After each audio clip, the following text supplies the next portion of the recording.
ഒരു ലൈറ്റായിട്ട് സ്മൈൽ ചെയ്യാം. നീ വരുന്നതിന് മുമ്പ് ഉമ്മച്ചുണ്ടാക്കി കണ്ടുവരികയാണ്. നമുക്ക് കുറച്ച് എല്ലാവർക്കും ബ്യൂട്ടി ലൈഫിലേക്ക് സ്വാഗതം. അപ്പോൾ ഇന്നത്തെ നമ്മുടെ വീഡിയോ എന്ന് പറയുന്നത് കുറച്ച് സ്പെഷ്യലാണ്. നിങ്ങൾ തമ്മിലിൽ കണ്ടതുപോലെ തന്നെ. അപ്പോൾ എന്താ കാര്യം എന്ന് വെച്ച് കഴിഞ്ഞാൽ, നമ്മളിപ്പോൾ കുറച്ച് ബുദ്ധിമുട്ടായിട്ടുള്ള സാഹചര്യത്തിലൂടെയാണ് കടന്നു പോകുന്നത്. എല്ലായിടത്തും ലോക്ക്ഡൗൺ ആണ്. അപ്പോൾ ഈ സമയത്ത് നമ്മൾ സ്ത്രീകൾക്ക് എന്തായാലും എല്ലാ ദിവസവും കിച്ചണിൽ പണികളുണ്ടാവും, അല്ലെങ്കിൽ പുറത്ത് പണികളുണ്ടാവും. അതിങ്ങനെ റൊട്ടീൻ പോലെ പോയിക്കൊണ്ടേയിരിക്കുകയാണ്. പക്ഷേ ഈ ഒരു സമയത്ത് അപ്പോൾ പ്രത്യേകിച്ച് ജോലികളൊന്നും ഇല്ലായിരിക്കുന്ന ഈ സാഹചര്യത്തിൽ ഹസ്ബൻഡിനും നമുക്ക് വേണമെങ്കിൽ നമ്മളെ ഒന്ന് ഹെൽപ്പ് ചെയ്യാം അല്ലേ. അപ്പം ഇന്ന് ഇദ്ദേഹം ജോലികളിലൊക്കെ ഒന്ന് ഹെൽപ്പ് ചെയ്യാമെന്ന് പറഞ്ഞിട്ടുണ്ട്. അപ്പോൾ അതെന്താണെന്നാണ് ഇന്നത്തെ വീഡിയോയിലൂടെ കാണിക്കാൻ പറയുന്നത്. എത്രമാത്രം ഹെൽപ്പ് കിട്ടുമെന്നറിയില്ല. അപ്പോൾ എന്തായാലും അതൊന്ന് കണ്ടു നോക്കാം. അപ്പോൾ വീഡിയോ കാണുമ്പോഴൊക്കെ പലരും ചോദിക്കാറുണ്ട്, ഇത് ആരാണ്, മുന്ന മോനാണോ എന്നൊക്കെ ചോദിക്കാറുണ്ട്. മുന്ന എൻ്റെ മോനല്ല, ഇദ്ദേഹമാണ്. ഇദ്ദേഹം എൻ്റെ ഹസ്ബൻഡാണ്. അപ്പോൾ ഇദ്ദേഹത്തിൻ്റെ ശരിക്കുള്ള പേര് ഷെഹസാദ് അലി എന്നാണ് കേട്ടോ. ചെറുപ്പം തൊട്ടുള്ളൊരു വിളിപ്പേരായതുകൊണ്ട് മുന്ന എന്ന് പറഞ്ഞാലേ എല്ലാവരും അറിയുള്ളൂ.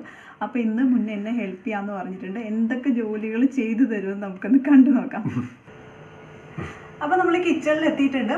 അപ്പോൾ ആദ്യം ഉണ്ടാക്കാൻ പോകുന്നത് അവിൽ മിൽക്കാണ്. അപ്പോൾ ഈ അവിൽ മിൽക്കിൻ്റെ റെസിപ്പി എങ്ങനെ അറിയാം? എവിടെ നിന്ന് പഠിച്ചു? പറ. നീ വരുന്നതിന് മുമ്പ് ഉമ്മച്ചുണ്ടാക്കി കണ്ടുവരികയാണ്.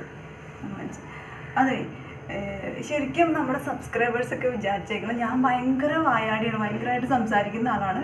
ഇദ്ദേഹം വീഡിയോയിലൊക്കെ ഒന്നും മിണ്ടുന്നില്ല, ഇപ്പൊ പാവമാണെന്നൊക്കെ പറയുന്നത്. പക്ഷെ ആക്ച്വലി ഞാൻ അങ്ങനെ സംസാരം കുറവുള്ള ആളാണ്. പുറത്തൊക്കെ മിതമായിട്ട് സംസാരിക്കുന്ന ആളാണ്. പിന്നെ വീഡിയോയ്ക്ക് വേണ്ടിയിട്ട് ഇങ്ങനെ പറയുന്നത് മാത്രമേ ഉള്ളൂ. പക്ഷെ ഇദ്ദേഹത്തിന് നന്നായിട്ട് സംസാരിക്കാൻ അറിയാം. പക്ഷെ എന്താ സംഭവം എന്ന് വെച്ചാൽ ക്യാമറ ഓൺ ചെയ്ത് കഴിഞ്ഞാൽ ഒന്നും മിണ്ടൂല. അപ്പം നമ്മൾ അവിൽ മിൽക്കാണ് ഇപ്പോൾ തയ്യാറാക്കാൻ പോകുന്നത്. ഉമ്മച്ചിയുടെ റെസിപ്പിയാണ്. നമ്മളിവിടെ ഐറ്റംസ് ഒക്കെ റെഡിയാക്കി വെച്ചിട്ടുണ്ട്. അപ്പോൾ ഇതെങ്ങനെയാണ് തയ്യാറാക്കി എടുക്കാമെന്നത് കണ്ടു നോക്കാം. പേർക്കാണ് ഇതിപ്പോൾ 4 പേർക്കാണ് എടുത്തിരിക്കുന്നത്. 4 പേർക്ക് വേണ്ടി ഇത്രയും അളവിൽ അവിലെടുത്തിട്ടുണ്ട്. 1 ഗ്ലാസ് ഉണ്ടാവും ഇത്. പിന്നെ വരുന്നത് ഇത് കപ്പലണ്ടിയാണ്, വറുത്തതാണ്. ഏകദേശം ഒരു 1/4 ഗ്ലാസ് ഉണ്ടാവും അതും. പിന്നെ വരുന്നത് കസ്കസ്, വെള്ളത്തിലിട്ട് വെച്ചിരിക്കുന്നതാണ്. ഇതൊരു 1/4 ഗ്ലാസ് ഉണ്ടാവും, നമ്മൾ സാധാരണ ചായ കുടിക്കുന്ന ഗ്ലാസ്സിൽ. പിന്നെ പഴം എടുത്തിട്ടുണ്ട്. പഴം 5 പീസ് എടുത്തിട്ടുണ്ട്. 5 പഴം 5 പേർക്കുന്നുള്ള അളവിലല്ലേ? ഓക്കെ. അപ്പോൾ നമുക്കിനി പറഞ്ഞു ആദ്യം തന്നെ നമുക്ക് ഈ അവലൊന്ന് ചെറുതായിട്ടൊന്ന് ഫ്രൈ ചെയ്തെടുക്കാം. ഇത് ലൈറ്റായിട്ടൊന്ന് ഫ്രൈ ചെയ്തെടുക്കുക. ആദ്യം തന്നെ ഇപ്പോൾ ഗ്യാസിൽ വെച്ച് ചെറുതായിട്ടൊന്ന് ഫ്രൈ ചെയ്യുക ആദ്യം. ഇതിപ്പോൾ കുറച്ച് കാണാൻ ഭംഗിക്ക് വേണ്ടിയാണ് ഈ വൈറ്റ് എടുത്തിരിക്കുന്നത്. അവിൽ വേണമെന്നുണ്ടെങ്കിൽ നിങ്ങൾക്ക് മറ്റേ റെഡ് കളറിലുള്ള അവിൽ ഇതിനകത്ത് ഉപയോഗിക്കാം. അപ്പം നമ്മളുടെ അവിൽ ചെറുതായിട്ട് വറുത്ത് നമ്മൾ ഇറക്കി വെച്ചിട്ടുണ്ടത്. അതിനുശേഷം നമ്മൾ എടുത്തു വെച്ചിരിക്കുന്ന ഈ പഴം ചെറുതായിട്ട് കുറച്ച് പഞ്ചസാര എടുത്തിട്ട്, അത് നമ്മളുടെ ആവശ്യത്തിനനുസരിച്ച് പഞ്ചസാര, ഇതിപ്പോൾ ഇതിനകത്ത് 2 ടേബിൾ സ്പൂൺ പഞ്ചസാരയാണ് ഇടുന്നത്. ഇതിനകത്തേക്ക് ഇട്ട് നമുക്ക് സാധാരണ മിക്സിയിൽ വേണമെങ്കിൽ അടിച്ചെടുക്കാം. മിക്സിയിൽ അടിക്കുന്നതിൽ നല്ലത്. നമ്മളിപ്പോൾ ഞാൻ 2-3 ടീസ്പൂൺ ഇതിനകത്ത് ഇട്ടിട്ടുണ്ട്. ഇതുപോലെ കുത്തി ഉടച്ചെടുക്കലാണ് നല്ലത്. മിക്സ് ചെയ്തെടുക്കലാണ് നല്ലത്. മിക്സിയിൽ വേണ്ടി അടിച്ചെടുക്കാം, പക്ഷേ മിക്സിയിൽ അടിക്കുന്നതിലും നല്ലത് ഇതേപോലെ സ്പൂണ് കൊണ്ടിങ്ങനെ ഉടച്ചെടുക്കലാണ് നല്ലത്. അടുത്തതായിട്ട് എടുത്തിരിക്കുന്നത് 1 പാക്കറ്റ് പാല് ഫ്രീസ് ചെയ്തെടുത്തിരിക്കുകയാണ്. കുറച്ച് നല്ലത് ഫ്രീസ് ചെയ്ത പാലാണ്, വേണമെങ്കിൽ തണുത്ത പാൽ ഉപയോഗിക്കാം. ഇതിനകത്തേക്ക് പഞ്ചസാര ഇട്ട് നമ്മളൊന്ന് മിക്സിയിലിട്ട് അടിച്ചെടുക്കുക. അടുത്തത് അപ്പം നമ്മളുടെ എല്ലാ ഐറ്റംസും റെഡി ആയിട്ടുണ്ട്. ഇനി ഇതെല്ലാം കൂടി മിക്സ് ചെയ്യുന്ന പരിപാടിയാണ് അടുത്തത്. അതെങ്ങനെയാണെന്ന് കാണിച്ചു തരാം. ഇതിന് വേണ്ടിയിട്ടുള്ള 5 ഐറ്റം റെഡി ആയിട്ടുണ്ട്. അവൽ ചെറുതായിട്ടൊന്ന് വറുത്തെടുത്തത്, കപ്പലണ്ടി വറുത്തെടുത്തത്, കസ്കസ്, പാല് അടിച്ചെടുത്തത് പഞ്ചസാര ഇട്ട്, പിന്നെ പഴം നമ്മൾ പഞ്ചസാര ഇട്ട് ഉടത്തി വെച്ചിരിക്കുന്നത്. ഇങ്ങനെ നോക്കാം.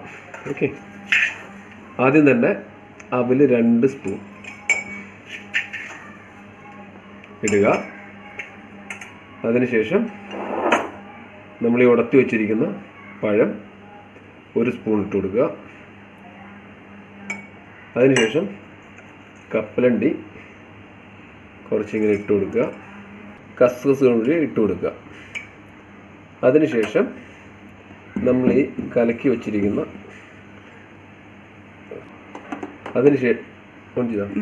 അതിനുശേഷം നമ്മളിവിടെ അടിച്ചു വച്ചിരിക്കുന്ന പാല് ഒരു 3/4 ഗ്ലാസ് വരുന്ന രീതിയിൽ ഒഴിച്ചു കൊടുക്കുക.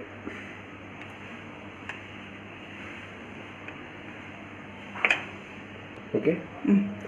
അതിനുശേഷം ആദ്യം ചെയ്തത് ഒന്നുകൂടി റിപ്പീറ്റ് ചെയ്യുക. കുറച്ച് അവലിടുക,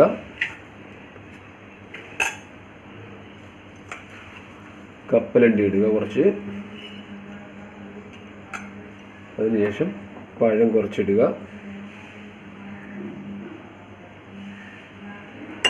അതിൻ്റെ മേളിലേക്ക് കസ്കസ് കൂടി ഇട്ട് കൊടുക്കുക. അതിനുശേഷം ഫില്ലായില്ല എന്നുണ്ടെങ്കിൽ കുറച്ച് പാലും കൂടി അതിൻ്റെ മേളിലേക്ക് ഒഴിച്ചു കൊടുക്കുക.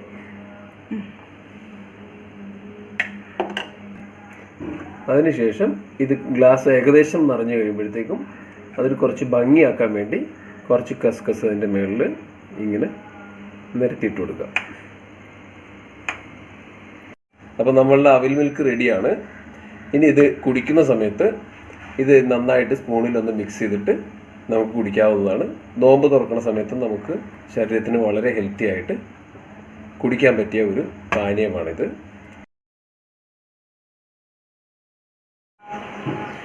അപ്പോൾ ഇതാ നമ്മുടെ അവിൽ മിൽക്ക് നല്ല അടിപൊളിയായിട്ട് റെഡിയായി കിട്ടിയിട്ടുണ്ട്. പക്ഷേ ഒരു കാര്യം എന്താണെന്ന് വെച്ച് കഴിഞ്ഞാൽ നമ്മളൊരു 10 മിനിറ്റ് 15 മിനിറ്റ് കൊണ്ടൊക്കെ ചെയ്യുന്ന കാര്യം അരമണിക്കൂറിലധികം എടുത്തതൊന്ന് ചെയ്തെടുക്കാനായിട്ട് പക്ഷേ നന്നായിട്ട് റെഡിയാക്കി എടുത്തിട്ടുണ്ട്.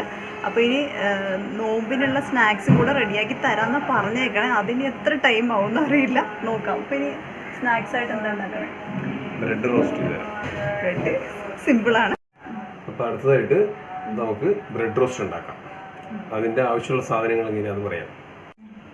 2 മുട്ട പൊട്ടിച്ച് വെച്ചിട്ടുണ്ട്.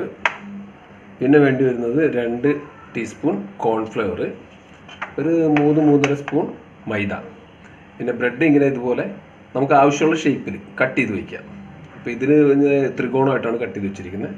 നമുക്ക് ആവശ്യമുള്ള പീസുകൾ ഇതിൻ്റെ നമ്മൾ തയ്യാറാക്കി വയ്ക്കുന്ന മുക്കി പൊരിക്കുന്ന സാധനം എത്ര ഉണ്ടോ അതനുസരിച്ച് ബ്രെഡ് നമുക്ക് എടുക്കാം. നമ്മൾ എത്ര എടുക്കുന്നോ അതനുസരിച്ച്. ഇത് ആദ്യം തന്നെ നമുക്ക് മിക്സിയിലിട്ട് നന്നായിട്ടൊന്ന് അടിച്ചെടുക്കാം. കുറച്ച് മുട്ട പൊട്ടിച്ചത് ആദ്യം തന്നെ മിക്സിയിലേക്ക് ഒഴിച്ചു കൊടുക്കുകയാണ്. അതിൻ്റെ കൂടെ മൈദ,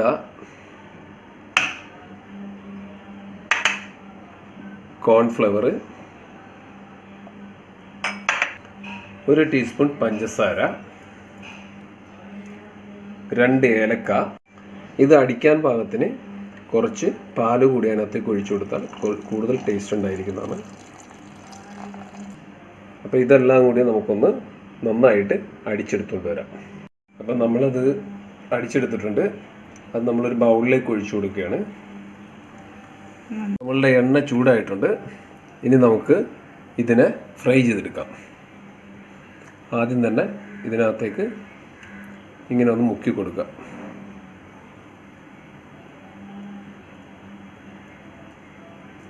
അതിനുശേഷം പതുക്കെ ഇതിനകത്തേക്ക് ഇട്ട് കൊടുക്കുക.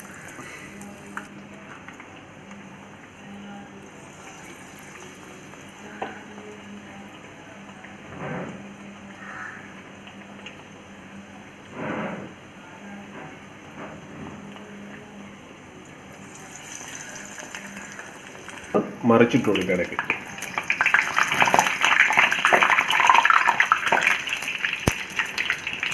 ഇപ്പം നമ്മളുടെ ബ്രെഡ് റോസ്റ്റ് ആയിട്ടുണ്ട്. നമുക്കിത് കോരിയെടുക്കാം.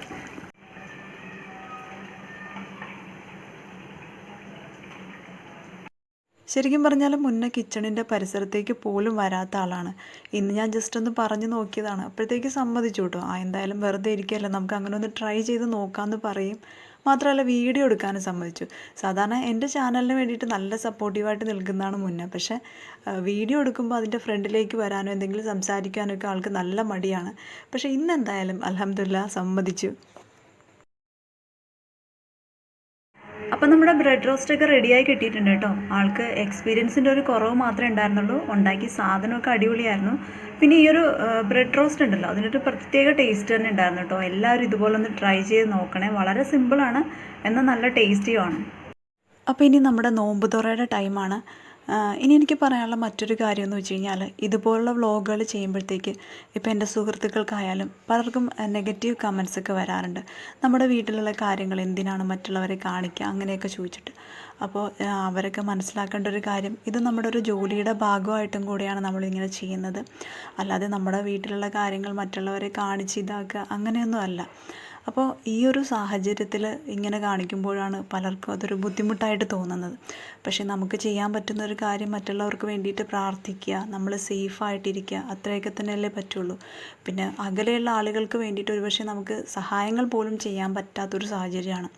അപ്പോൾ എല്ലാവരും സേഫായിട്ടിരിക്കുക, എല്ലാവരും ആരോഗ്യത്തോടു കൂടി ഇരിക്കട്ടെ എന്നുള്ളൊരു പ്രാർത്ഥനയോടെ നമുക്ക് മറ്റൊരു വീഡിയോയിലൂടെ വീണ്ടും